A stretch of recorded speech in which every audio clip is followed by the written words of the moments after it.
We need the river for access. What about the other area downstream? We can't afford them both, Simion. Well, we've got to. If anyone else starts prospecting, we'll have lost all that we've done over the last 6 months.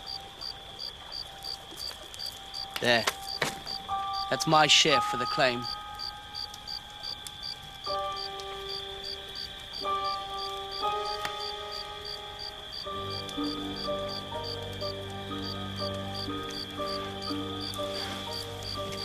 I'm off at first light. I should make Pretoria in 4 days. We'll be back in 10, eh? In 6 months, we'll be rich. Good night, Herod. Good night.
Zet hem op een van die paarden en vaar hem terug naar die kraal.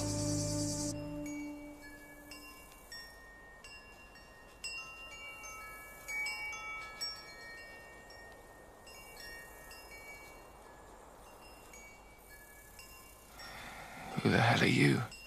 Stella de Zeigter. And you? Lee. Simion Li. How long have I been here? This is your 3rd day.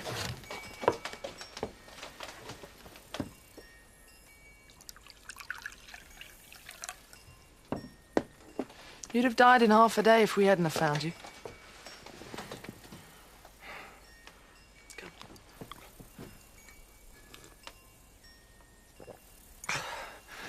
Thanks.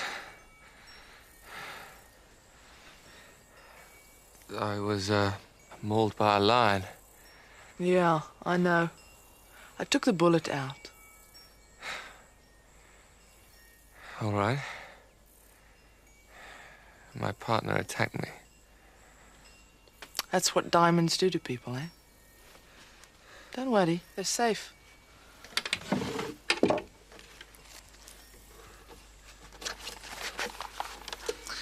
And your map, it's a bit bloodstained, though.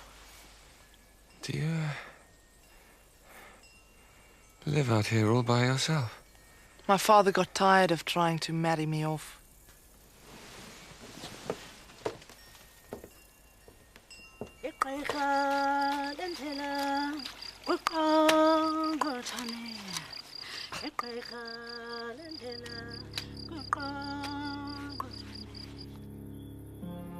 Gereformeerde. Gereformeerde.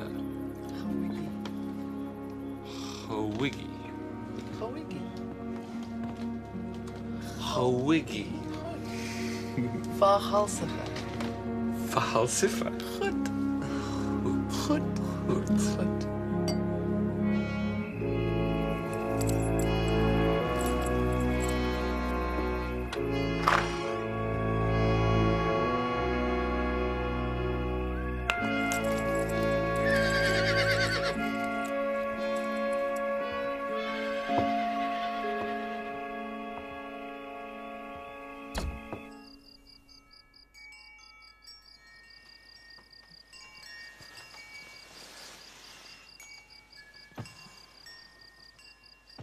Simion?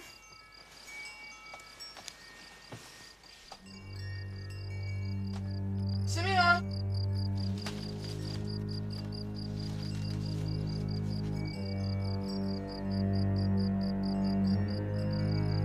Simion!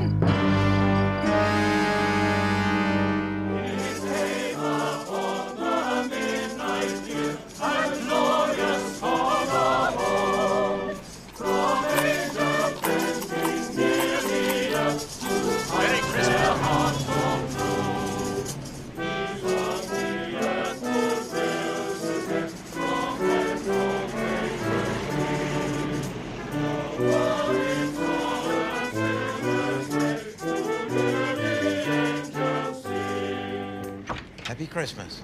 And to you, sir. Thank you very much. Well, that's the last decent meal I'll get till the new year, I expect. You are not looking forward to your Christmas, Chief Inspector? We're going to Mrs. Japp's family in Wales. If they start singing again...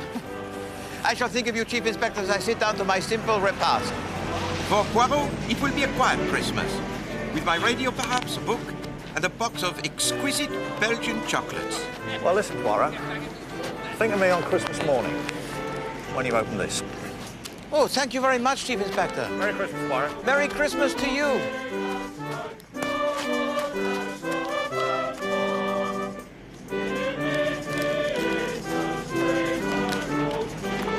Oh, yes, of course.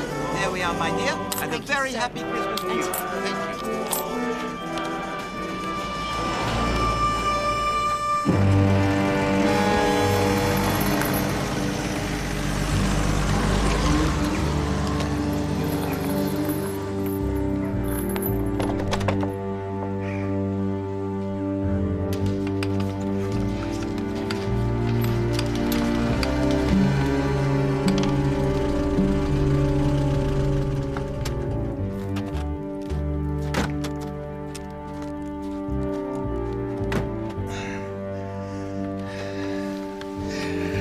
All right, I'm not a child.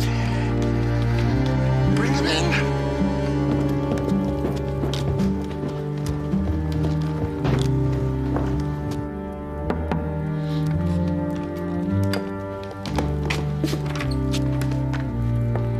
Mr. Simion Li?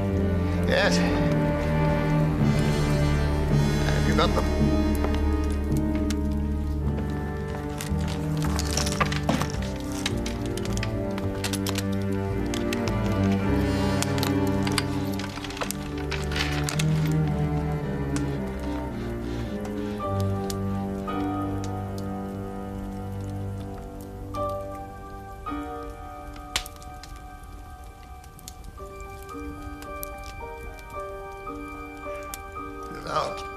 Get out, all of you!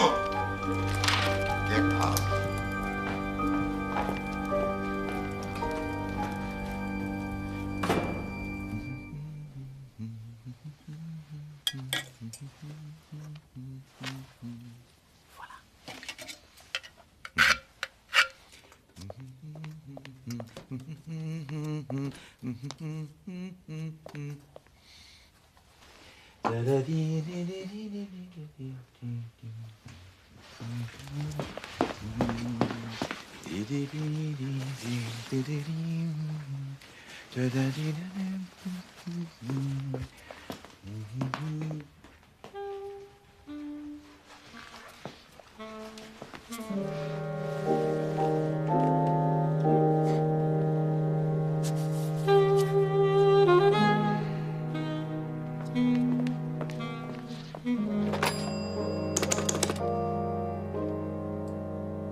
Yes, Monsieur Dicker? Monsieur Dicker, my radiator, it has gone cold, and there is a... But then the boiler must be repaired. After Christmas? That is most unsatisfactory. Unfortunately, I can't do anything about it. I don't... I cannot get hold of a plumber, sir, until I see. after the holidays. I'm sorry about it, but there's nothing... Au revoir, Monsieur Dicker.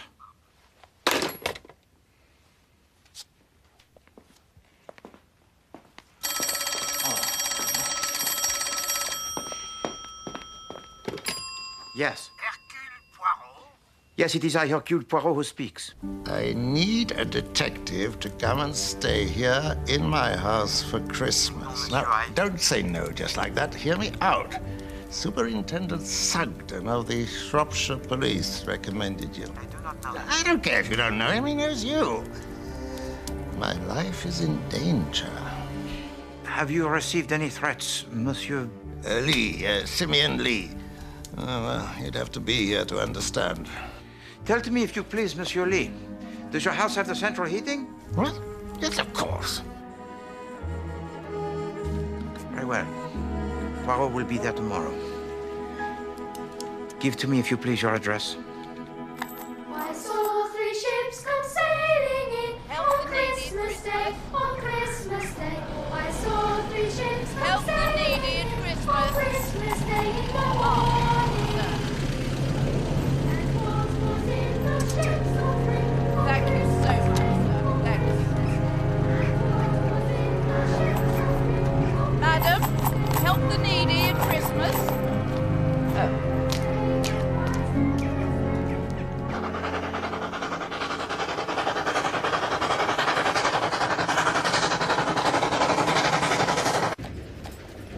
Are you ready to order, sir? Yes, thank you very much. But please, to tell me, what is this brown Windsor soup? Well, sir, it's soup from Windsor. I see. Well, then I will have this brown Windsor soup, followed by have a saddle of salad. Okay if I share your table? Of course.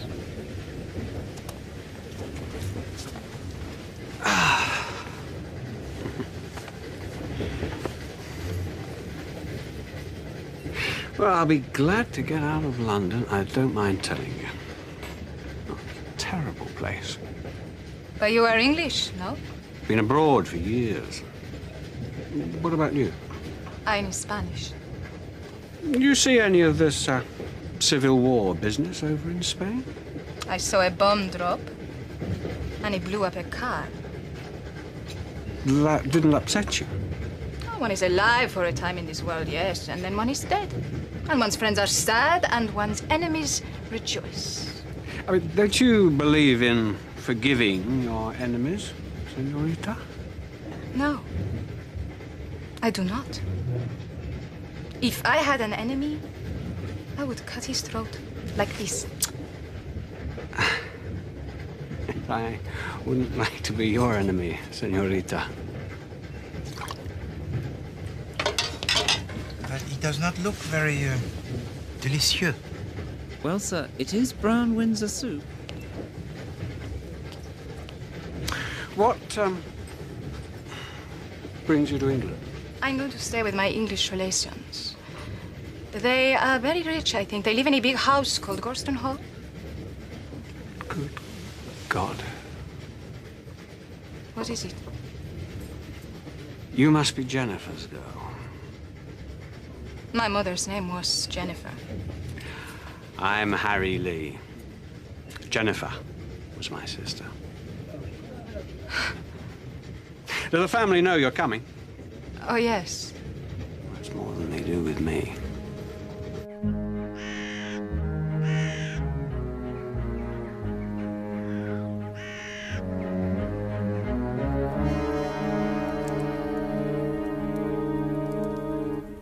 He's playing God, as he always does. It's the role he enjoys most. Well, I think it's extremely boring. Well, boring or not, it's our duty to be here, Magdalena. Moreover, it enables us to save considerably. We shouldn't have to scrimp and save like this. Well, can't you make your father give you some more money? He upped my allowance last year. And what happens when he dies? The bulk of his money comes to Alfred and myself. Isn't there another brother? No. Harry left years ago. We don't talk about him incidentally. A very disreputable character. Well, your father's not all that reputable, George. What on earth do you mean by that? Well, when he gets me alone, he makes me feel quite uncomfortable.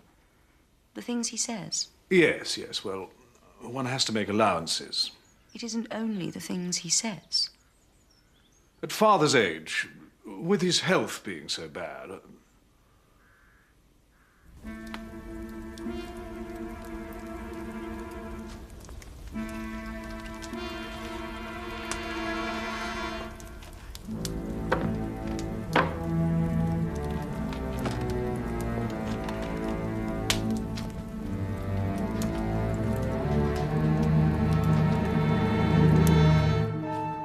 Must you always give in to him, Alfred?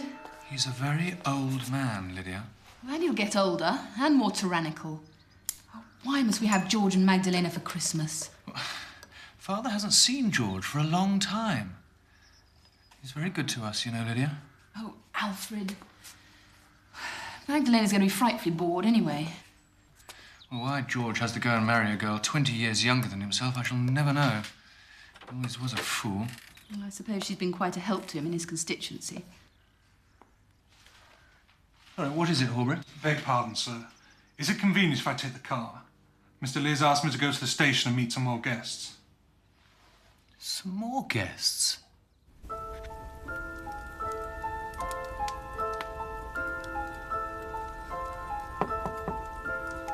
Wait a minute!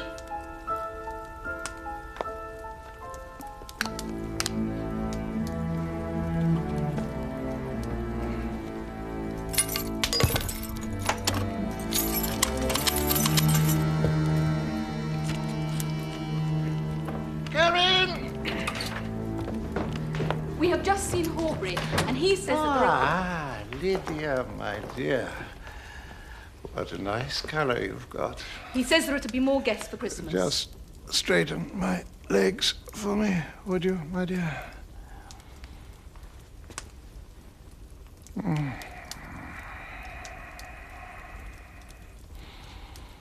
It's a terrible thing to get old, Lydia. Who are these people that are coming? Well, first of all, there's my old friend Hercule Poirot. Who's he? A friend. And then there's Pilar. Pilar? Pilar Estravados, Jennifer's girl, my granddaughter. But you didn't tell me. It's going to be a grand Christmas. All my children round me. There now, Alfred, there's your clue. Guess who the other visitor is. But you haven't got any more. Your brother, Harry, of course.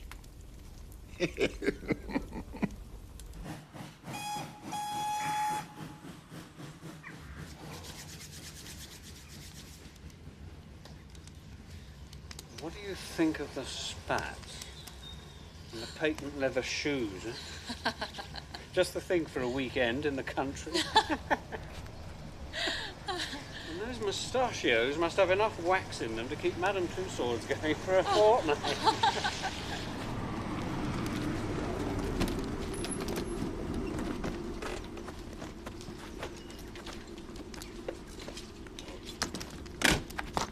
Mr. Estravados? Yes?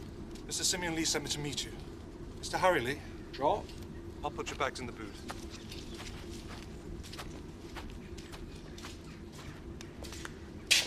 Mr. Poirot?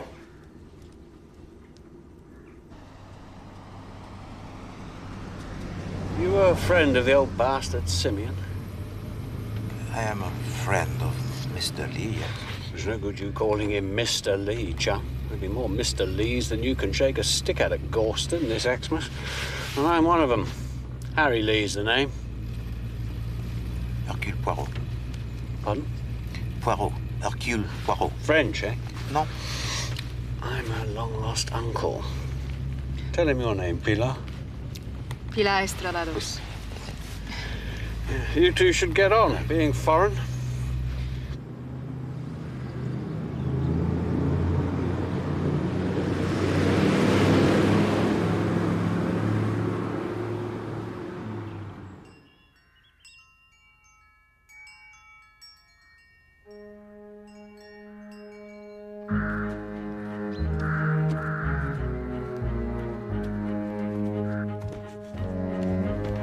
Alfred, the car's arrived. What are you doing? I'm writing a note to Father, protesting in the strongest possible terms. Notes. Whatever good do you think notes are going to do?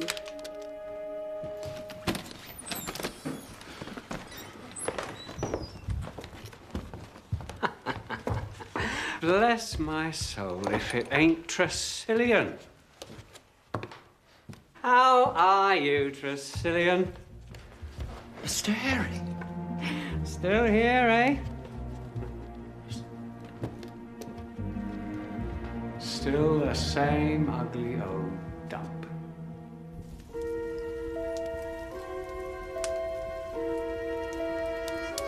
You don't look very tough. Hercule Poirot is a detective, not a bodyguard, monsieur. Oh, is he? Got a brain, has he? Ah, good thing somebody has.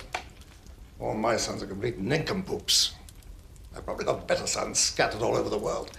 Born on the wrong side of the blanket. My family hate me, you know. It is not hard to see why, Monsieur Li. They're frightened of me. It is often the way with men who are old and rich. Well, anyway, I'm going to make an announcement this evening, and then they'll have good cause to hate me. What do you want? You wanted to see Miss Estravados, sir. She's outside. All right. One more minute. What is it that you wish me to do here, Monsieur Li? Keep your eyes open. Keep your ears open. Bien, what am I looking for? What am I listening for? You'll know when it happens.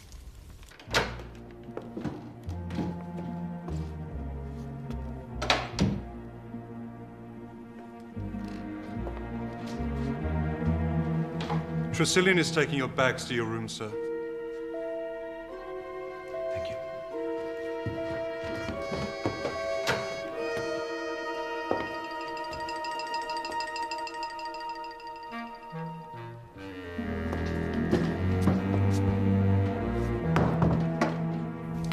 I've been a very wicked man, Pilar. What do you think of that?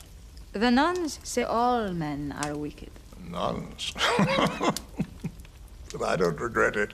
I've enjoyed every moment of it. I've cheated and I've stolen and I've lied. And the women. You shocked, Pilar? Why should I be shocked? Men always desire women. That is why wives are unhappy. Go to church and pray. You are the devil's brat.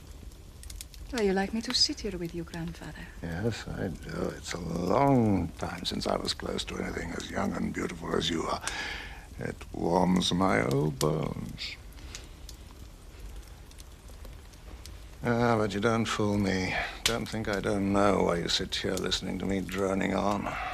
Money. All right. I'll show you something.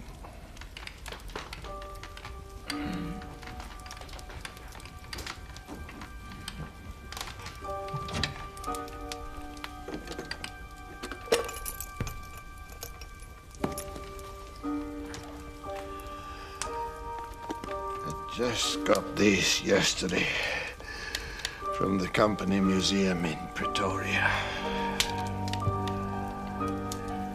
These are the first diamonds I ever took from my first mine. Well, they are little pebbles, that is all. They're uncut. That's how diamonds are when they're found. Well, why do you not have them cut? Because I like them like this. It all comes back to me. The sunshine, and the oxen,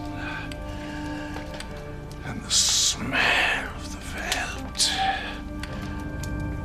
and the quiet of the evenings.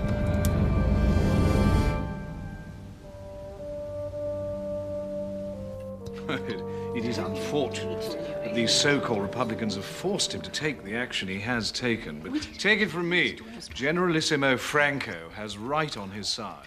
Well, yes, it is always reassuring to hear the opinion of an expert on these matters. I see what you're trying. Can I top anybody's glass up? You're very tanned. Have you spent time in South Africa too, like your father? No, only a year or two. I've been in Argentina mostly, well, apart from my time in Macau. I'm afraid I've been absolutely nowhere. Could I have a word, Lydia?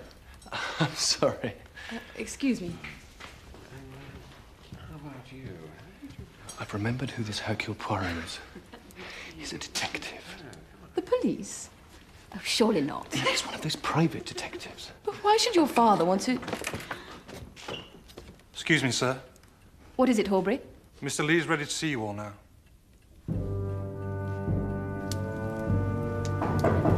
Come in. Hello, is that you, Charlton? Oh, yes, I'm sorry to trouble you at home, but it is rather urgent. I want you to make a new will for me. Yes. Sit down, I won't be long. Yes, well, you see, it's some time since the other will was made, and things have changed. No, I don't want to spoil your Christmas. Come over on Boxing Day. Or the next day, yes. I shan't be dying just yet. Goodbye. You're all looking very glum. What's the matter?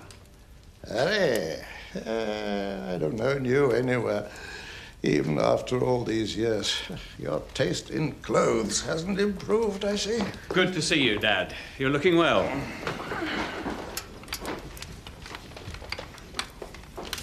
Fortunately, I did not ask you all up here for the pleasure of seeing your smiling faces, but because I want to say that we have to reorganize things a bit now that we have 2 more people living in the house. What do you mean? Pilar will make her home with us here, naturally, and Harry is home for good. Harry's coming to live here? Well, what's wrong with that, old boy? Harry is my son, too, you know, George. Of course, it is going to mean cutting back a little in other areas. Your allowance, for instance, George will have to go. Well, you can't do that, Father. You don't understand how heavy my expenses are already. Oh? Well, let your wife do her bit, then. She could make her own clothes. Even my wife could make her own clothes. And she was one of the most stupid women it's been my sorrow to meet. You've no right to talk about our mother like that. Right! Right! You've no rights, any of you. You're just a set of namby-pamby weaklings. Has any of you produced one grandson for me? No! Hold hard, Dad. Ah, I'm just sick to death of the lot of you. Get out! Get out, all of you! Get out! Get out!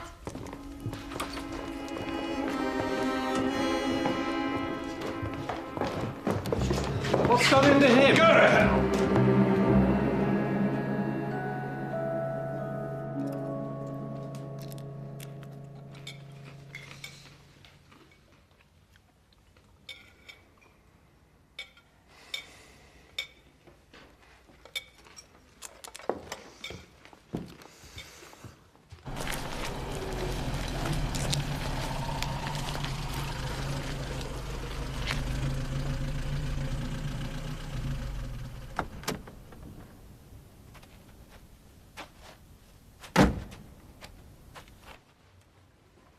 I blame you, Alfred. You've had charge of him here. What are you talking about? I think there's a case for getting a doctor in right away. A doctor? There's nothing wrong with him. He's clearly not of sound mind. 2 doctors, isn't it? Ladies, shall we?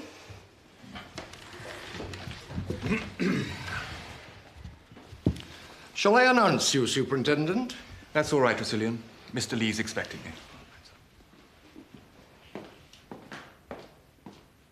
Come and have some coffee. The gentleman will be through in a minute. Over here? It's wonderful that you could come, Pilar. It's wonderful for me, too, to meet my uncles and aunts and this grand house. For 7 years. Yeah, but I've got these blokes chasing me for cash. I was having a word at cocktail party with Buffy, and you know he has the ear of the PM, right? Who was it?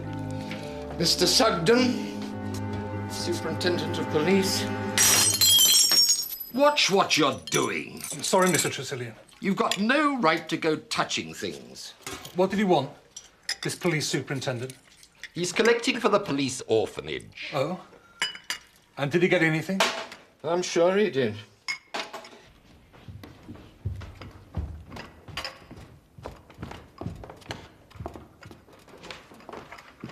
We'll be having more snow tonight, I shouldn't wonder. We'll be cut off again if we're not careful. Good night, ladies. Going to the pictures? I expect so.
It's made of solid oak.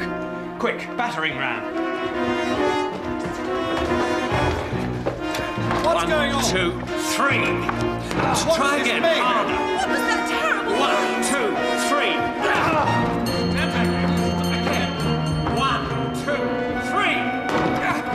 You've got to put some more effort in. 1, 2, 3. One more. 1, 2, 3. Dad? Excusez-moi, monsieur.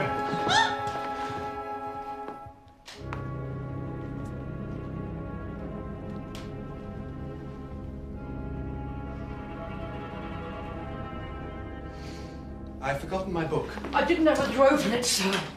What's going on? Something's happened upstairs, sir. Oh, Superintendent, I was just going to telephone the police. I would have used old Mr. Lee's phone, but they told me not to touch anything. Oh, dear. What? It's old Mr. Lee, sir. Mr. Simion. He's been killed, murdered. My God, what a shambles. Well, nothing must be touched. All right. I want this room cleared. Who are you? Police. Superintendent Sugden. You got here very quickly. Would everybody please wait downstairs? Excuse me, miss. Nothing must be touched or disturbed. She knows that. You picked up something from the floor just now. I did? It's in your hand now. Please give it to me.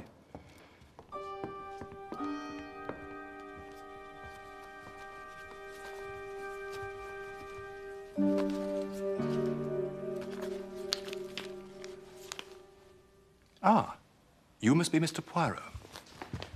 Superintendent. Lucky we had a detective here on the spot. Ah, perhaps. Stay in here, would you? Look. Don't touch it.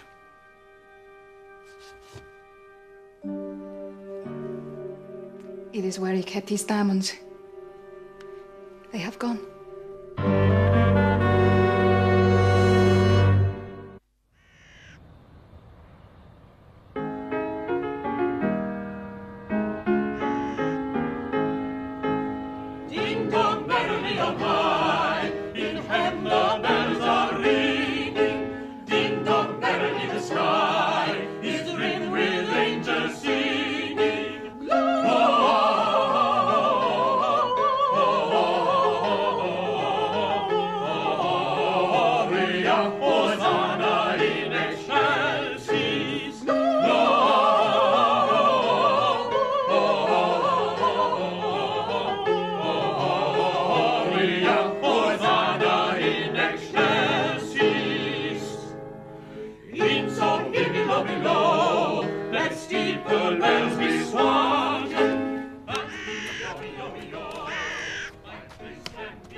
To rescue you, mon ami.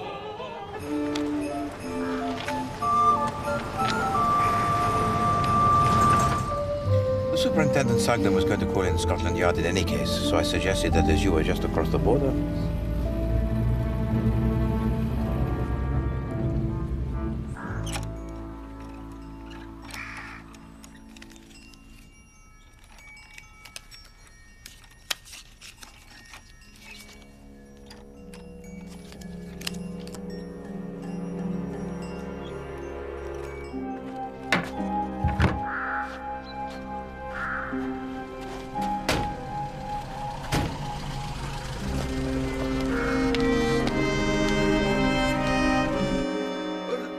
It must have been the work of a lunatic. That's your theory, is it? Isn't there some mental home in the vicinity? A homicidal maniac? How do you suppose this homicidal maniac gained admittance to the house, Mr. Lee? The only door that wasn't locked was the kitchen door, and the kitchen staff didn't see any homicidal maniacs. Well, Pardon? No. Come in, Mr. Poirot. I have the Chief Inspector Japp with me, Superintendent. Japp? From Scotland Yard. This is a pleasure indeed, Chief Inspector. Thank you, sir. I expect you're used to this kind of thing, Chief Inspector, but murders are few and far between in this part of the country. I imagine so, sir. Well, I was just about to ask Mr. George Lee here the crucial question. Oh, yes? Which is, of course, Mr. Lee, where were you at the time of the murder? I was in here. On the telephone. Calling my agent in Westringham, as a matter of fact. So you were actually in this room when you heard the noises from upstairs? The crashing about and screaming. Yes. Mr. Poirot tells me these diamonds have gone from the safe, sir. Yes. I'm getting a few more men in from Shrewsbury to do a thorough search of the house and grounds. But the theft of the diamonds may not be as indicative as it seems. Forgive me, but I don't understand, Superintendent. Mr. Lee telephoned me yesterday afternoon. He wanted me to come over and see him at 8:15. Made a special point of the time. What's more, he told me to tell the butler that I was collecting for some police charity. Ah. Well, Mr. Lee's an important person in these parts, so I did as he said. He told me that several £1,000s worth of uncut diamonds had been stolen from his safe. He thought. He thought? He said they definitely were missing, but that only 2 people could have done it. And one of them might have done it as a joke. I have yet to meet anybody in this household, Superintendent, that has even the most rudimentary sense of humor. He didn't happen to name these people, did he, sir? No, he didn't, Chief Inspector. But it's odd. He wanted me to go away and come back again in about an hour. Said he'd have a clearer idea then about if he'd been robbed or if it was a joke. I can tell you, by this time I was getting pretty fed up with Mr. Lee. But of the 2 people that he suspected, is it possible that one could be a servant and the other a member of his family? And if it was family, he didn't want to drop them in it. Well, yes. Perhaps my visit was just meant to put the frighteners on them. So you left? Yes, I did. It wasn't worth my while going all the way home, so I went and sat in the car. I was just on my way back. I was to use leaving the orphanage subscription book behind as an excuse, when all this hell broke loose.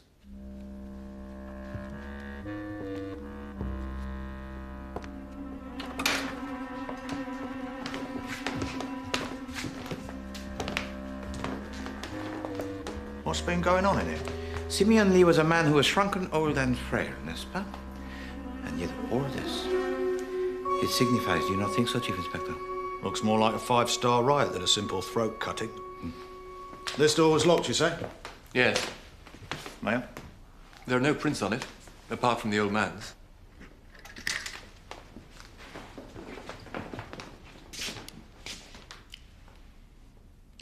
You observed the little scratches at the end of the barrel, Chief Inspector?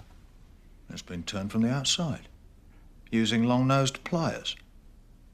But why, mon ami? So that we would think that Simion Li locked the door himself and that it was suicide? So suicide most strange, n'est-ce pas? Who hurls around the room or the furniture and then screams before he commits the act? Suppose Mr. Lee put up more resistance than the murderer expected and made such a racket that he had to get out quick before he had time to put the room to rights. He couldn't have got out through the window. All bolted shut. This one isn't. But it's locked in that position for ventilation. But is it not a possibility that Simion Li did in fact commit a suicide, but wanted it to look like murder? Why would he do that? Because Simion Li was a man most vengeful, Chief Inspector, and had not a great love for his family. Blimey.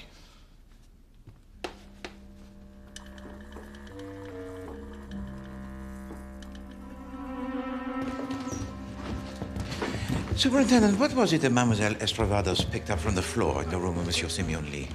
Oh, last night. Wait. Here.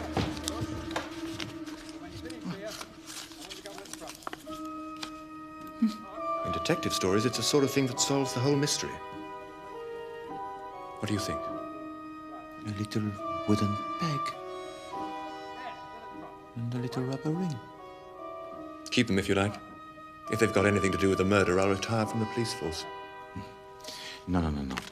I would not deprive you of them, mon ami. Tell me, what was it that made you recommend me to Monsieur Simion Li? I didn't. What time was it you went out last night? Just after 8 o'clock. I went to the cinema in Oswestry. It's only 10 minutes in the bus. Anybody see you there? I was with a young lady. Oh, yes? What's her name? Doris Buckles, sir. She works in the United Dairies in Markham Road. I didn't have anything to do with this, sir. What can you tell us about the diamonds Mr. Li kept in his safe? Nothing, sir. They arrived the day before yesterday. Mr. Li said they came from his old company museum in Africa. It's not very pleasant when a murder happens in a house. Nobody said it was.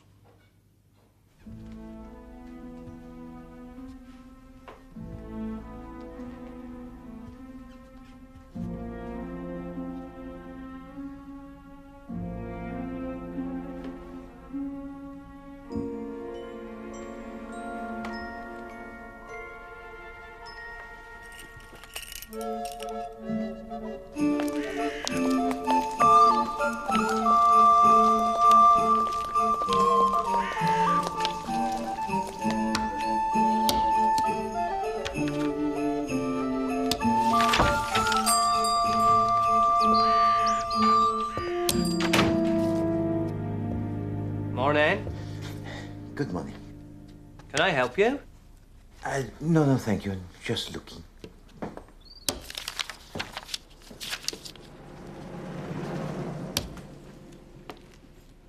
Christmas presents, is it? For the wife? No. No, if you please, monsieur, I should like to buy the present for a good friend. With a sense of humour, I dare say. Well. Bulb-operated hairy spider? Oh, no, thank you. My 3-in-1 package of itching powder, ink blot, and stink bombs. No. You see, my friend, he is a policeman. Oh. He won't be wanting the Sherlock Holmes detective set, then? I do not imagine so. No. Cigars? Exploding? Jamaican? Boom.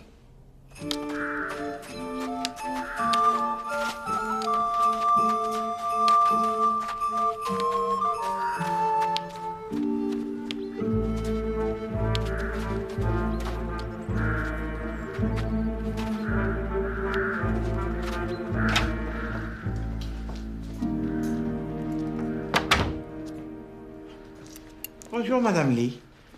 Bonjour, Monsieur. Good morning, Mr. Poirot. Pardon, Madame, but I do not understand that which you do. Oh, it's just a hobby of mine. Miniature gardens. This one's a desert oasis, and this'll be an Italian vineyard when it's finished. And this is a Japanese garden. Do you see all the stones? C'est charmant. Mr. Poirot, why did my father-in-law ask you to Gorston?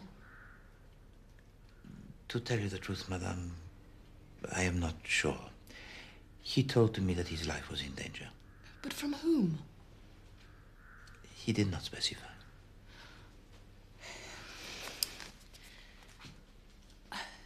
There is somebody I don't trust. Aubrey's only been with us a year and... Tell me, Madame, at the time of the murder, your husband, he was in the dining room with Monsieur Harry? Where were you? I was in the drawing room having coffee. So you were alone? No, the Spanish girl was there. No, she wasn't. She went out a couple of minutes before. First Magdalena went, and then Pilar went. So you were quite alone? Yes, I suppose I was. And tell me, who was the first to arrive at the door of your father-in-law? I was. It's locked! And you saw there no other person? No other person who came out of the room? Of course not. Tell me, Monsieur Li, I have to, I'm afraid, ask the questions most obvious as well as the subtle ones. Did you know the combination of the safe belonging to your father? No, nobody did. But it would have been easy enough to discover. You must find out who did this awful thing, Mr. Poirot. You must find out.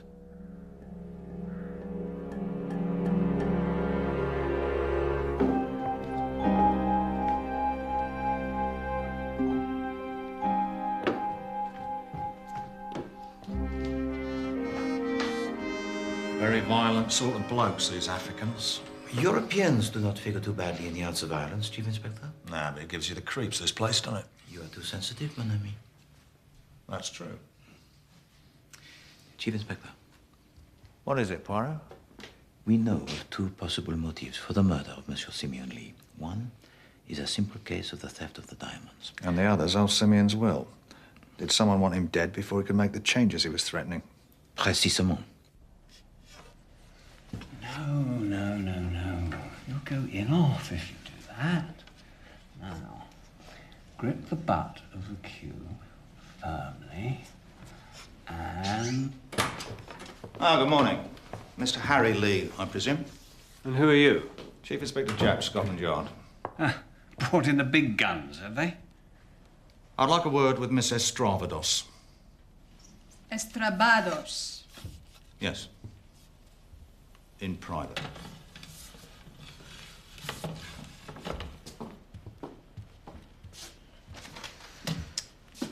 Don't let them bully you, kid.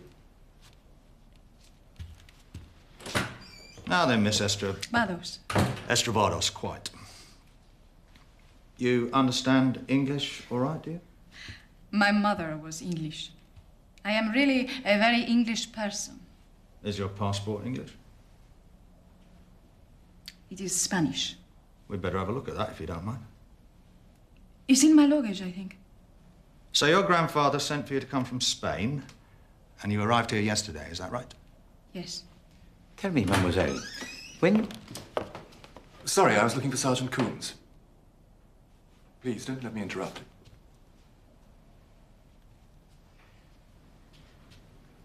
When you first met your grandfather, what did you think of him? He was very, very old. He had to sit in a chair, and his face was all dried up. But I like him all the same. I think that when he was a young man, he must have been very handsome. Like you. There you are, sir. I think I'd better go and find Sergeant Coombs. Now, these diamonds that have been stolen. They were not like diamonds. Just very ugly little stones. So he showed them to you, did he? Didn't give you any of them, I suppose. No. And I thought that one day he would, if I was very nice to him and came often to sit with him. Because old men, they like very much young girls.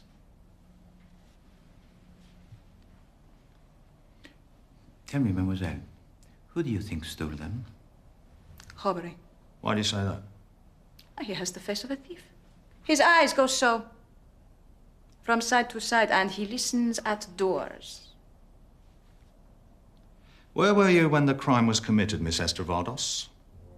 I went up to my room. I remember the butler had just brought in the coffee. But I wanted a clean handkerchief, so I went upstairs. I was sitting at my dressing table, repairing my makeup. And then far away, I heard a scream and everybody running. And so I went too. I see. So you were all by yourself, up in your bedroom, when Simion Li died? Yes. Yes, I was.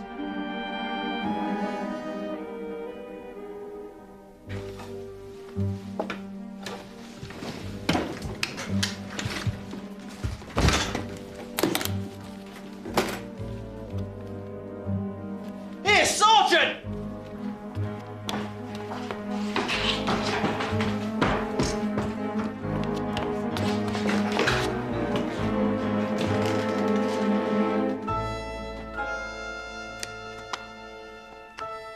Empty. Whose room is this? It's that Member of Parliament's and his wife's.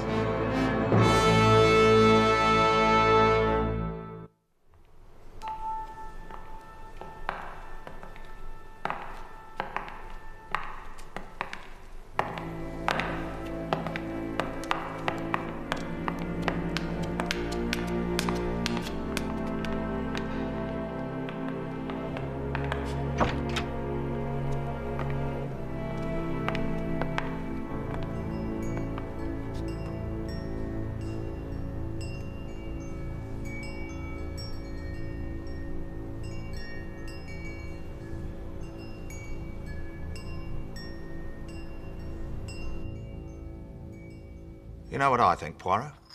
No, Chief Inspector. What is it that you think? I think this murder was done by a woman. That's what I think. And why is it that you think that?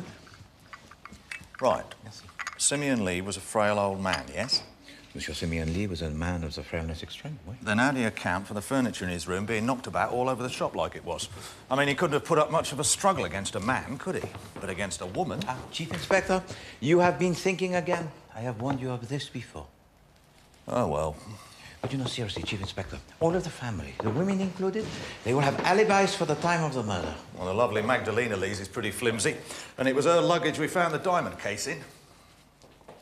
If I'd stolen the diamonds, do you really think I'd be stupid enough to leave the box in my own luggage? Would you tell us where you were at the time of the murder, Mrs. Li? In the drawing room? In the drawing room with Mrs. Lydia Lee? No, I'd come in here to telephone. Was anybody in the room with you? No. It was a private call. I was alone. How long were you in here, Madame Lee? What's it got to do with you? Just answer the question. How should I know? 15 minutes? 20? You know how long it takes to put a call through in the evening. It was a trunk call, then? Well, of course it was. But you don't honestly think I'd know anybody in this godforsaken dump, do you? Well, one of them's lying. The lovely Magdalena can't have been in there alone making a phone call the same time as her husband was in there alone making a phone call. Exactement. Perhaps we should tax them with this together, Chief Inspector. Here's another thing I've been thinking, Poirot. Boy, on the desk in my room you'll find my spectacles. In your room, madam? Not There's like something that. not quite English about this murder. Comment? This throat slitting. Not quite our style.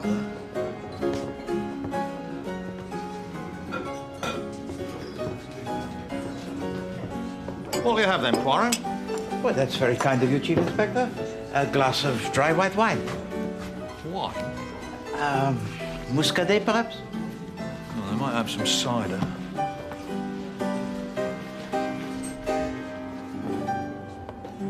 Hello, Hercule.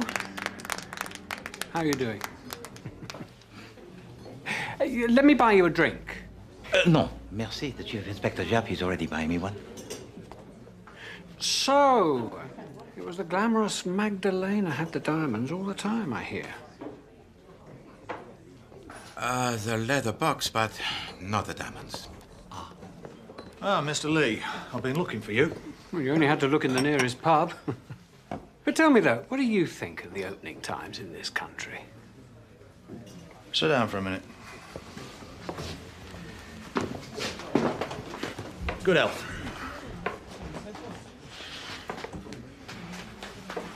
What made you decide to return to England after all these years? Thought the fatted calf would make a welcome change. Now, my father wrote to me a year or so ago, suggesting that I came home, so I came.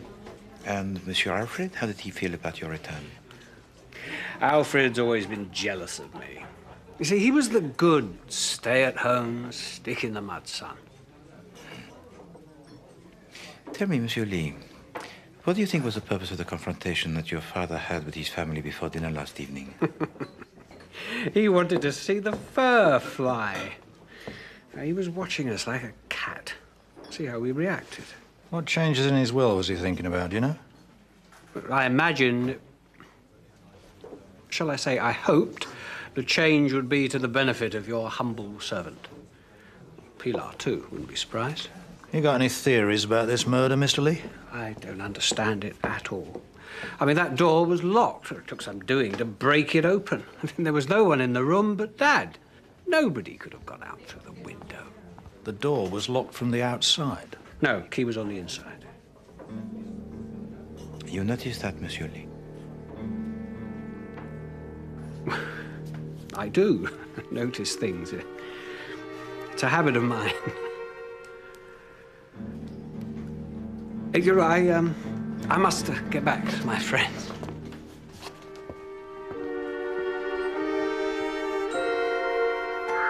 I've been feeling very queer. Very queer indeed. It is indeed a business mustard. Oh dear, it gave me quite a turn, it did. When I went into the hall and there was this strange man standing there. And Mr. Harry's voice said, "Still here, Tressilian? Alive? the same as ever. Must have been a feeling most strange. It seems sometimes, sir, as if the past isn't the past at all. It seems to be the bell rings and I go to let someone in. Doesn't matter if it's Mr. Harry or Mr. George, Superintendent Sugden even. And I'm saying to myself, but I've done all this before. It is most interesting, Tressilian. Yes, well, I'd just like to check some times with you, Mr. Tressilian. When the noise started upstairs, Mr. George Lee was telephoning. Can you confirm that? Oh, somebody telephoned, sir. It's the bell rings in my pantry here. If anybody lifts the receiver to dial an under, there's a faint noise on the bell here. And about this fellow Horbury, the valet, he was definitely out of the house by 8:15? It was a bit before that, I'd say, sir. It was just after the superintendent arrived. I remember particularly because he broke a coffee cup. Horbury broke a coffee cup? How was that? He was just lifting it up, admiring it like, and I happened to mention that Superintendent Sugden had arrived, and he just dropped it. Did he indeed?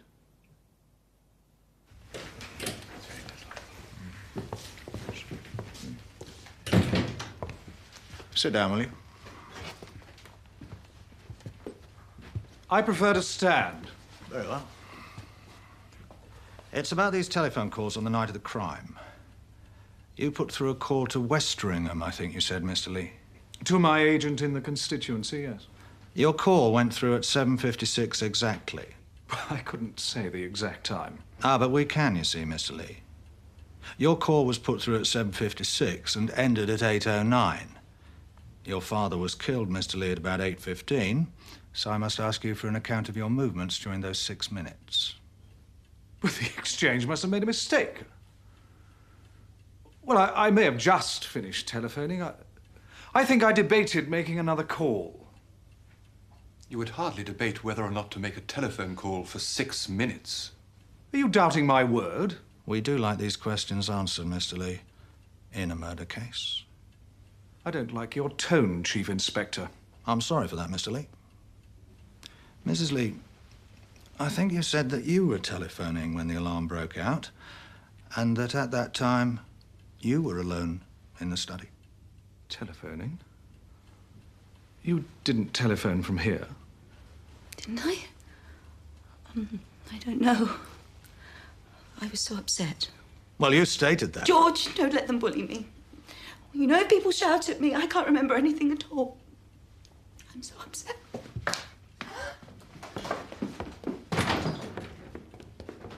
I won't have my wife treated like this. It's disgraceful. She's a very sensitive woman.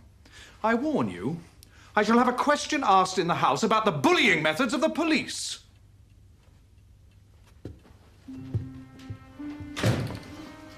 She'll be back. In about 5 minutes, I should say. When she's worked out a story, eh, Poirot?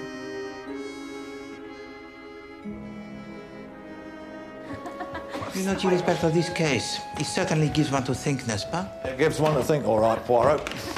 Stop it! Oh! Look at it, poor thing. It's what I picked up in Grandfather's room. He must have had a balloon too, only his was a pink one.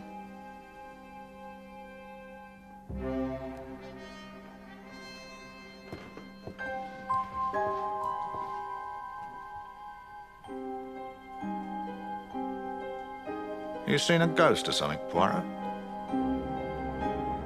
Chief Inspector, I might just have done precisely that.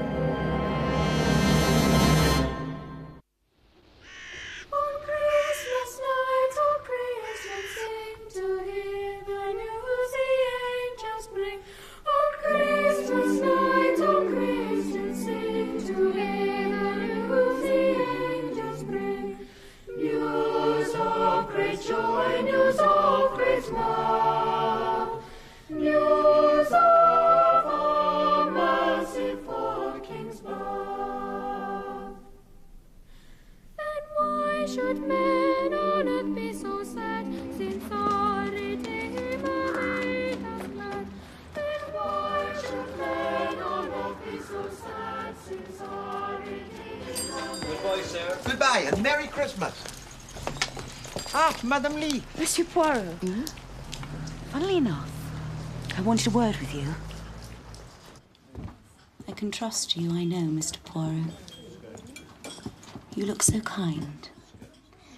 You see, this doesn't have to go any further, does it? I mean, you don't have to tell that awful policeman. I wanted to telephone somebody. A friend of mine. A man. And I didn't want George to know about it. I know it was wrong. I do not judge, madame. No. Anyway, I went to telephone after dinner when I thought George would be safely in the dining room. For 7 years. I've got these blokes chasing me for cash. Only when I got there, I heard him telephoning, so I waited. Absolutely. Almost. And where did you wait, madame? There's a little place for coats and hats and things just by the door. And I slipped back there where I could see George come out of the study. Only he didn't come out. And then I heard all the noise, and I heard Mr. Li screaming. Anyway, it would be very, very awkward for me to talk about this in front of George. You do see that, don't you?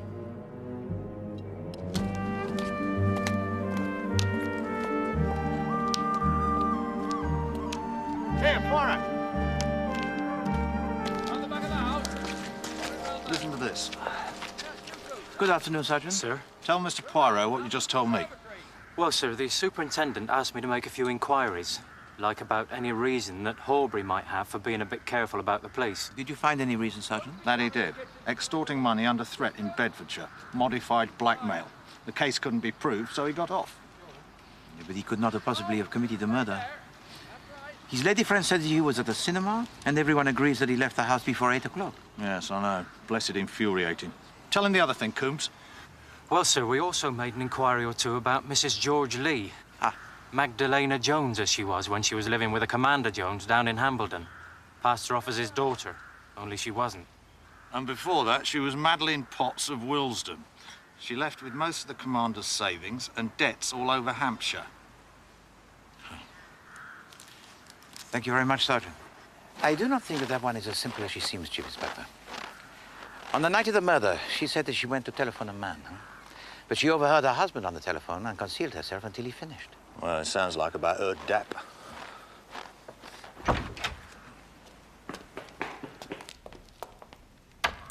What are these blooming things, Poirot? Now, these are the miniature gardens of Madame Alfred Lee. Well, what's the point of having a miniature garden? I mean, you can't do anything with it, can you? You can't take a deck chair out and sit in it. They are art, Chief Inspector. See here. This one is the Vineyard Italien, and this one is the Garden Japanese. Well, it's just stones, isn't it? I mean, I know the Japanese are peculiar, but... What are you looking at? What is it? It's a stone. Very nice.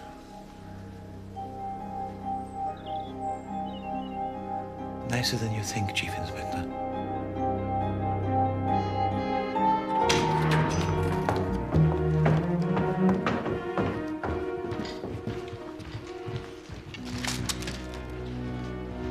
Frog's been doing his Christmas shopping. I want to see what he has brought for me. Steady on. Oh, it's not for me, I think. What the devil is it? It is an imitation moustache. I knew that thing of his couldn't be real.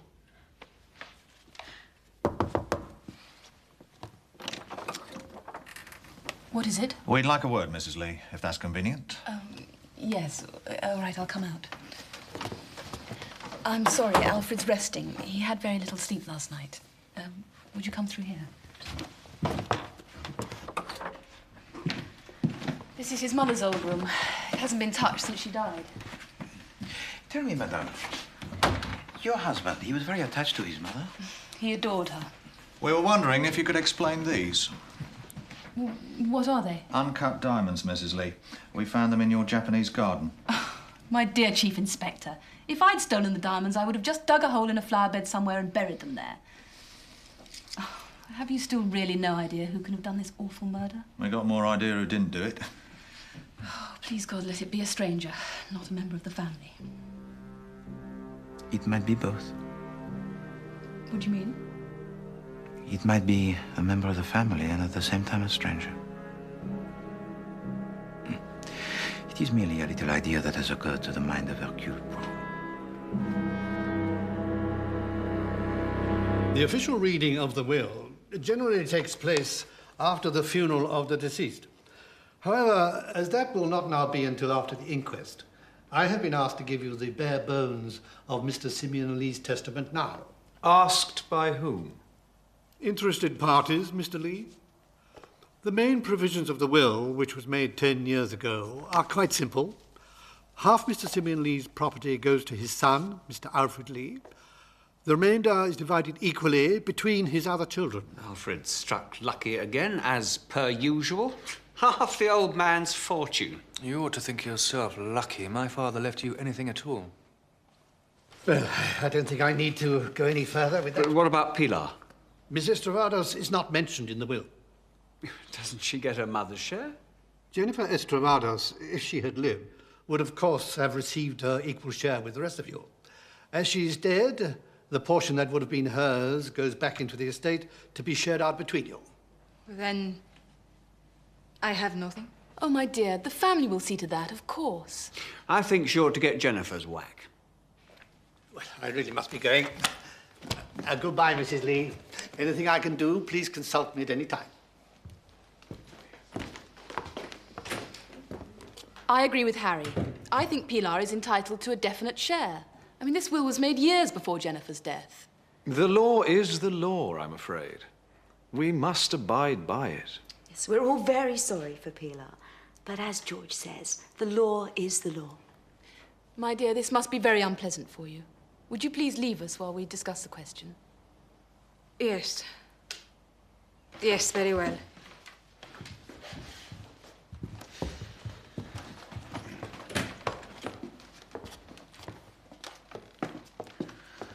Well, gentlemen, you've heard what you came for. This is family business now.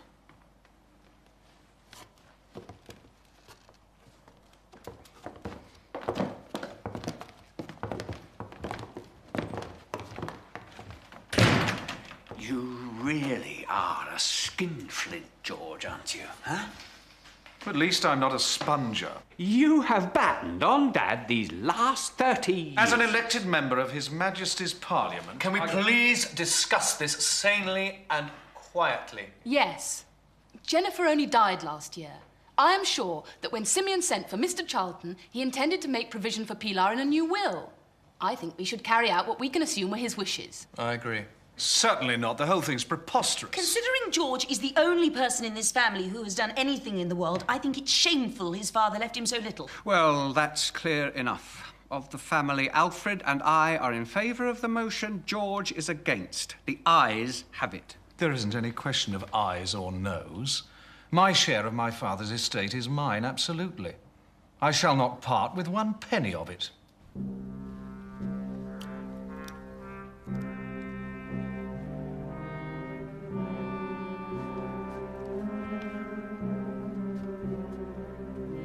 So who profits by the fact that Simion Li didn't have time to alter his will? All of them except the Spanish girl. So we can cross her off the list then? Yes. Well, maybe.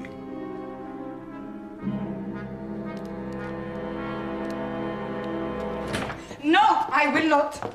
It's all right, Pilar. Your blood right. You speak like that. That is why I cannot do it. But it's not a matter of charity. It's justice. You have already spoiled everything. I am going away. Now, at once. You will not be troubled by me no more.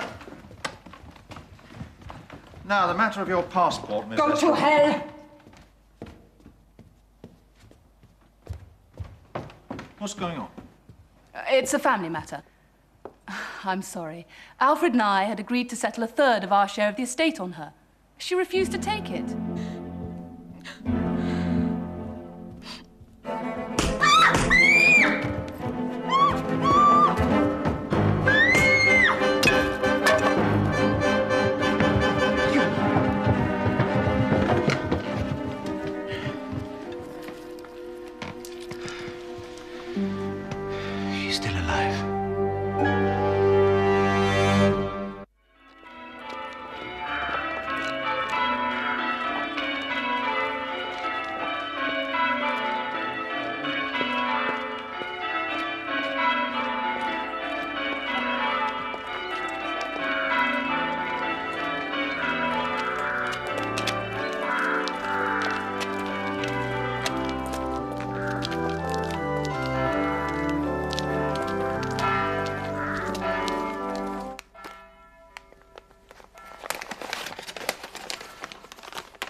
Good morning, Christie. Good morning, sir. Merry Christmas. Oh, thank you, sir. Hercule, have you heard how the girl is this morning? Merry Christmas to you, Monsieur Harry. Yes, Mademoiselle Estrovados, she sleeps peacefully. She has, I think, the clavicle that is broken. Yes, I heard all that from the doc last night, but, I mean, who would want to do such a thing? Excuse me.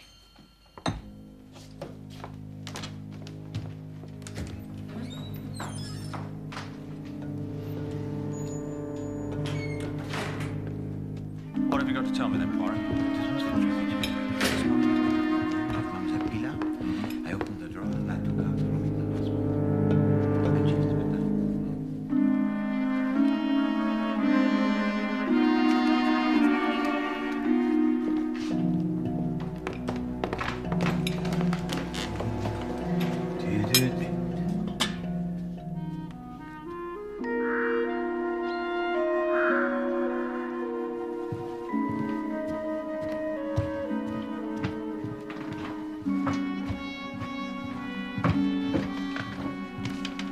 What's the meaning of all this? Merry Christmas, Maggie. Good morning. Please to come in now.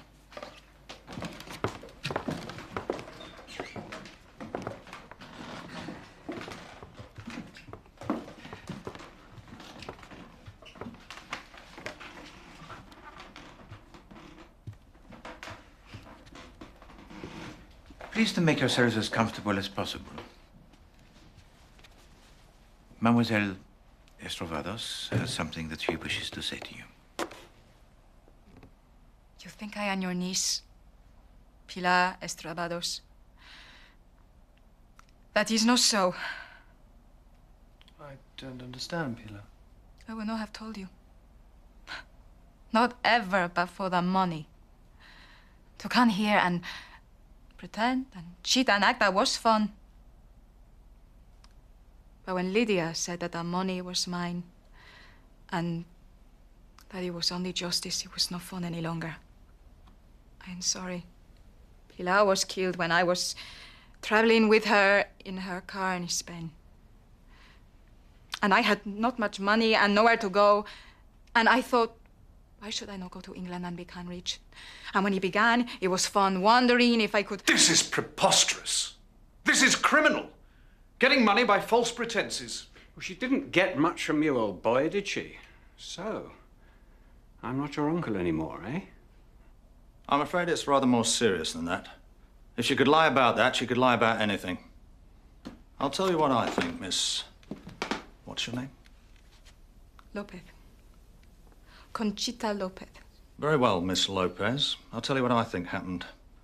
When Mr. Li found that the diamonds were missing, he sent word for you to come and see him immediately after dinner. You did so, and he accused you of the theft. You denied it. No, this is not true. I left the drawing room after dinner. I came up here to my room. I wanted a clean handkerchief, but then I thought I would go and see the old man. I thought he would be pleased. But when I turned out onto the stairs, I saw that someone else was there at his door. I slipped back into the corridor in case the person turned around. I did not want them to think that I was... Oh, I don't know the word. Ingratiating yourself. Yes. No. Go on, Pilar. Conchita. I heard those horrible noises, crashes, screams, and when the people came running, I came out at the end and joined them. Wait a minute. This is all very airy-fairy. You say you saw someone standing outside Simion Li's door. Who did you see? I do not know who it was. It was too dimly lit to see, but it was a woman. Rubbish. She's just saying anything to get off the hook. I always said an outsider killed my father. In my opinion, Simion Li, your father, he was killed by his own flesh and blood. One of us? I deny that. Oh, yes. There is a case against every person in this room. Nonsense. Balderdash! Eh bien. I will begin with the case against you, Monsieur Georges Li. Now, wait a minute. You had no love for your father. You kept on good terms with him for the sake of money. On the day that he died, he threatened to cut down your allowance, but you knew that when he died, you would probably inherit a sum more substantial, and there is your motive. I never heard such... After dinner, you went to telephone. This telephone call lasted 13 minutes.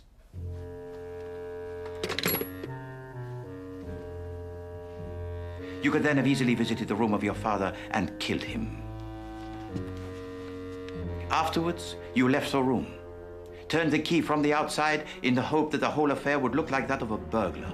But you omitted in your panic to make sure that the window it was left open to support this burglar theory. And that was stupid. But you will pardon me for saying so, rather a stupid man. But you know, many of the stupid men have become criminals. How dare you speak to my husband like that? Ah, yes. Then there is, of course, Madame Li. She also had a motive. She is, I think, in debt. And the tone of the remarks made by Simion Li would have caused us some uneasiness. Roger, you know this, sir. She also has no alibi. She said she went to the telephone. But did she, in fact, make a call? And in any case, we only have her word for what she did. I suppose it's our turn now. Now, how do you suggest that dear Alfred killed his beloved father when we were both together in the dining room at the time? Eh bien, that is very simple, monsieur. You and your brother are on the terms very bad, n'est-ce pas? No, that is well known. But let us suppose that these bad terms are all part of a clever plot. Let us suppose that you and he have got together some time before. And then comes the night of the murder, which together you had planned so cleverly. One of you remains in the dining room, talking out loud and quarreling to make it appear as though there were two people in the room. While the other brother, he goes upstairs and commits the crime. I mean, I don't think you understand. You devil! But what if it was not a woman that Mademoiselle Lopez saw outside the room of Simion Li? What if Mademoiselle Lopez is again lying, but this time to support a man of whom she has grown rather fond? Now, look. No, you're wrong. It was me that Pilar saw. You, Lydia? Can't believe I've been such a coward. To keep silent just because I was afraid. I think you'd better tell us now, Mrs. Li. I'd been thinking all evening about the unpleasant scene we'd had with Simion before dinner. When Pilar... I'm sorry, Conchita left the drawing room, I decided to go up and see him. I was going to be firm with him. I was going to tell him that Alfred and I were leaving. Lydia? Yes, I was. I'd had enough humiliation, Alfred. I knocked on Simion's door. There was no answer. I knocked again. Still no answer. I tried the door handle, and the door was locked. And those terrible noises started inside the room. I stood there, paralyzed. And then Alfred and the others came running and battered down the door, and we saw inside the room. And there was no one there. Just Simion lying dead. There was no one else there. Do you understand me? And no one had come out. And all this time you've said nothing? No, because if I had, there is only one thing that you could have thought. That I had killed my father-in-law. No, madame. When you heard those screams, most awful, when you heard the sounds of the struggle, Simion Li was already dead. Already dead? What do you mean, already dead? Did I not tell to you, Chief Inspector, that I thought I had seen a ghost? The first intimation I had of this was when I visited the shop in the village. And the owner of this shop, he is a fellow most jovial, n'est-ce pas? He delights in the childish pranks and, how do you say, les blagues? The practical tricks. You're not trying to tell us that this was all a practical joke? No, madame, not a joke. But a trick most deadly.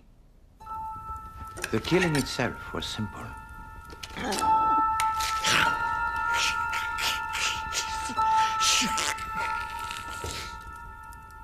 Our murderer sets the scene.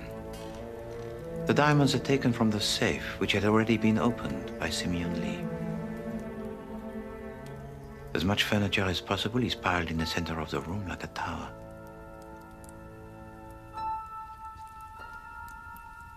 Then, a strong, thin length of cord is tied around this tower.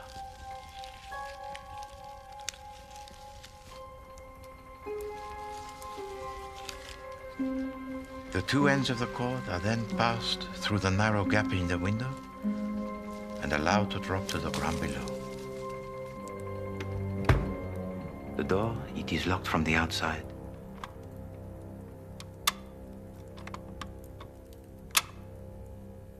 The stage, it is set. Our murderer walks casually away, waits a little while, then returns to the wall below the window and takes up the slack on both ends of the cord. And now at last the perpetrator has prepared the final element in his ruthless plot.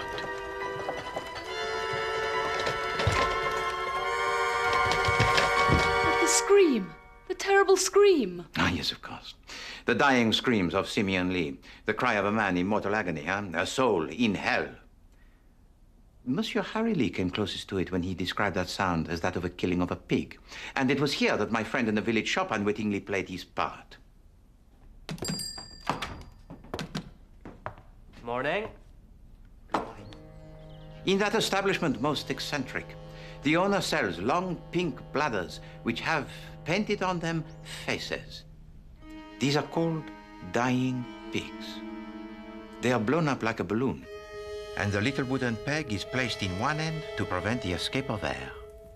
Our murderer had placed in the room one of these balloons and had attached the cord to the little wooden peg.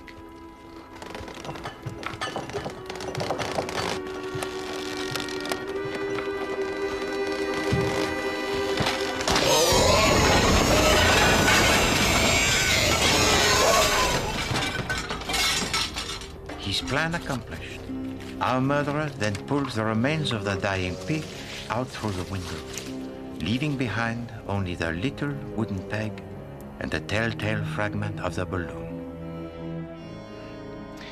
But you know, the most valuable clue in this case was uttered quite unknowingly by the butler Tressilian. He said that he felt strange. He said that he felt that things were happening that had happened before. And it was one very simple occurrence that gave to him this feeling most strange.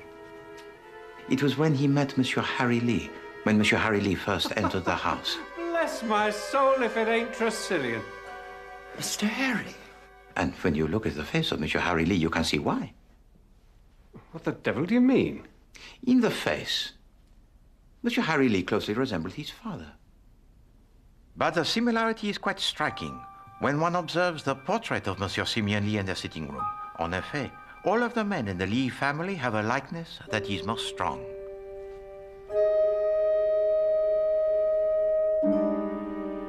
All right, Poirot. All very clever, no doubt. But who is this murderer we keep hearing about? Ah, the good Chief Inspector Japin. Always the one to make Poirot stick to his task. Eh bien, Chief Inspector, in order to answer your question, it is necessary that we make a short journey.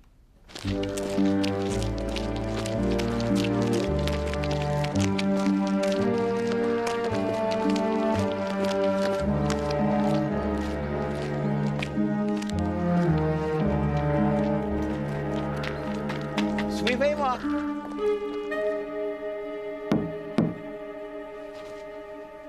I hope you know what you're up to, Poirot.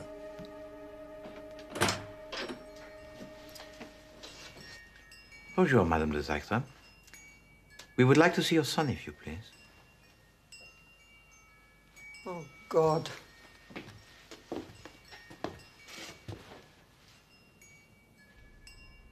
This was indeed the death of an evil man. Remember the reputation of Simion Li? How he broke the heart of his wife because of his numerous affairs with other women? Remember also his boasts of the illegitimate sons that he had sired. A man born, you will pardon me, madame, on the wrong side of the blanket can nonetheless inherit the features of his father. His pride, his patience, and his vengeful spirit. It was my revenge, my pride, my vengeful spirit, and I did not inherit it from Simion Li. I got nothing from Simion Li, nothing. And you waited. You and your son followed Simion Li, and you waited.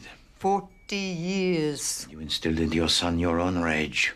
I saved Simion Li's life, and he used me, and he stole from me, and he deserted me and my child. Your son changed his name, settled down to a career, and he also waited. Nothing in this life was so important to either of you but the total destruction of Simion Li. Simion Li earned his death as he earned nothing else in his whole life. He was a...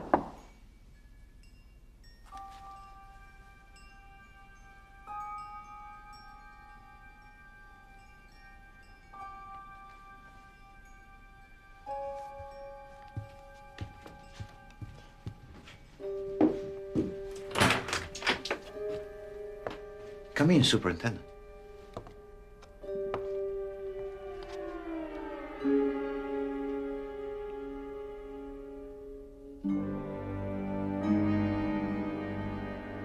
What's going on? And now you can see it, can you not, Chief Inspector? You can see why Tresillian felt so disoriented. What's all this about? The extent of his disorientation did not fully dawn upon me until I purchased from the village shop the false moustache and attached it to the portrait of Simion Li in the sitting room.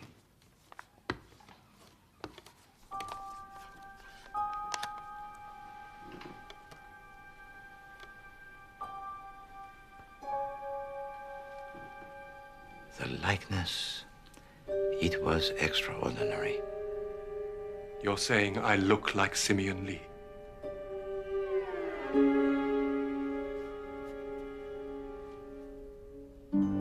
You are like Simion Li in almost every respect. None of that! You resemble very closely your father. And also like your father, you are prepared to wait years if necessary for your revenge.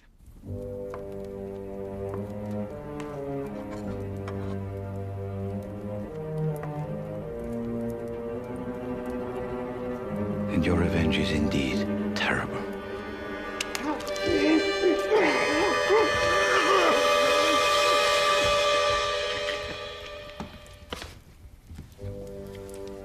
And so you embark on your ingenious subterfuge.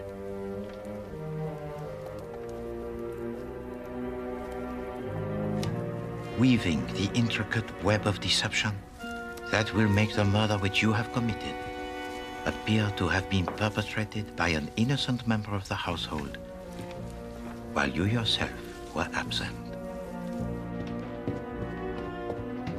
You make sure that Tresillian notes well your exit from the house. We'll be having more snow tonight, I shouldn't wonder. Good night. Good night, sir.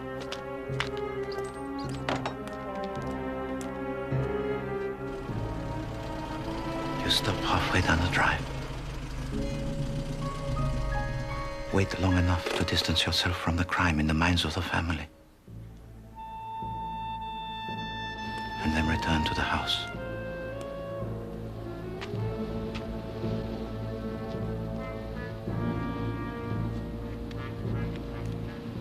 Once beneath the window, you activate the mechanism most crude that creates the hideous sound of a murder that you had already committed.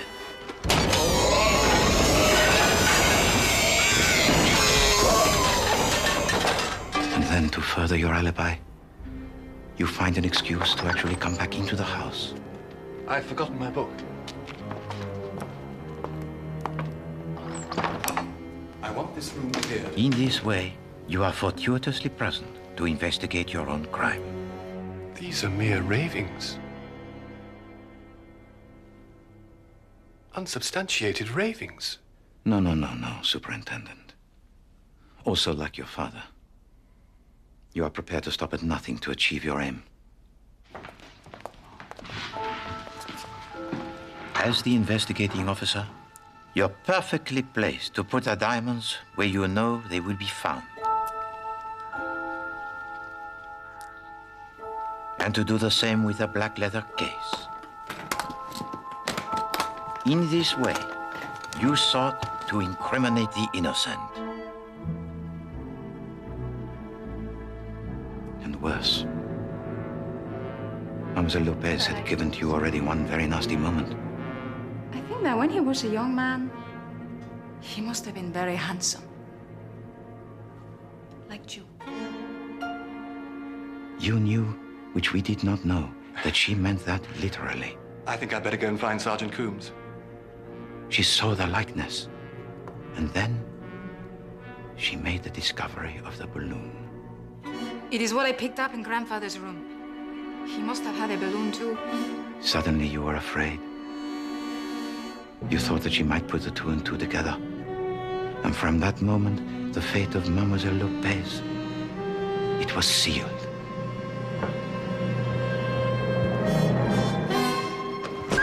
It was indeed fortunate for her that at your first clumsy blows, she screamed, and you were forced to leave the task unfinished. Madre de Dios. Harold Sugden, I am arresting you on a charge of the willful murder of your father, Simion Li. May his soul rot in hell.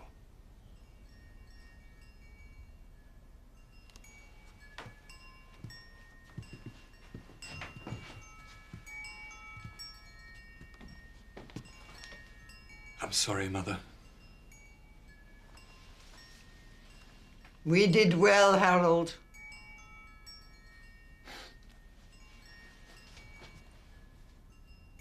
Come on, let's get it over with.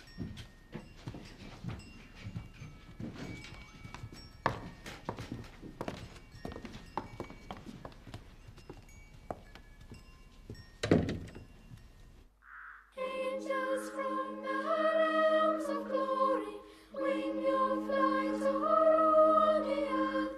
Ye who sang creation's story, now proclaim Messiah's birth.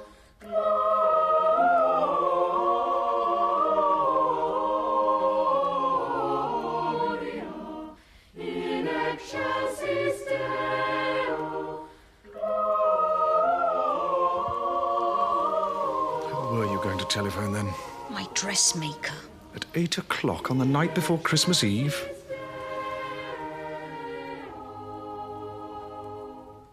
Why did old Simion ask you down here in the first place? Because Superintendent Sugden wanted an expert witness to the proceedings to prove that he could not have been involved. So he asked Simion Li to invite me. But Sugden said he didn't. That is because he did not want us to know that he'd been in contact with Simion Li before.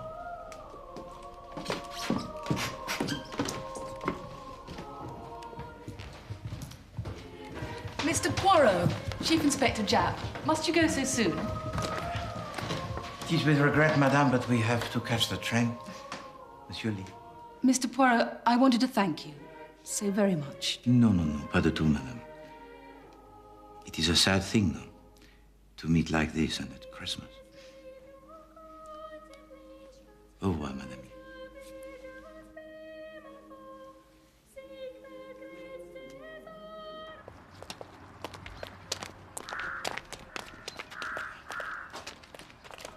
Monsieur Poirot, I wanted to say goodbye and to thank you. Mademoiselle Lopez. And might I suggest that in the future you maintain your own identity? It will cause, I am sure, much less of the complications. Harry and I are going to Paris. Yeah, she knows she'll be safe with an old man like me. I'm sure she will, Monsieur Harry. Goodbye. Oh, yes.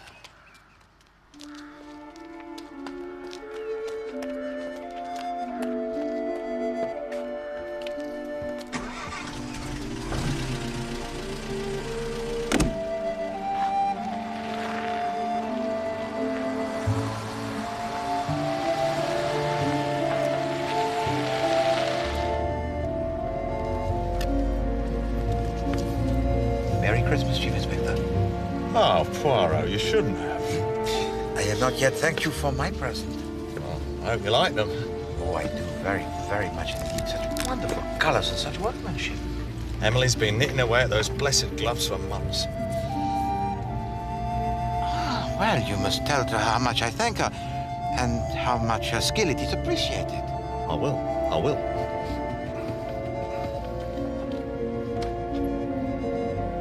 You're not going to wear them now, then? No, mon ami. This must be kept for best, huh?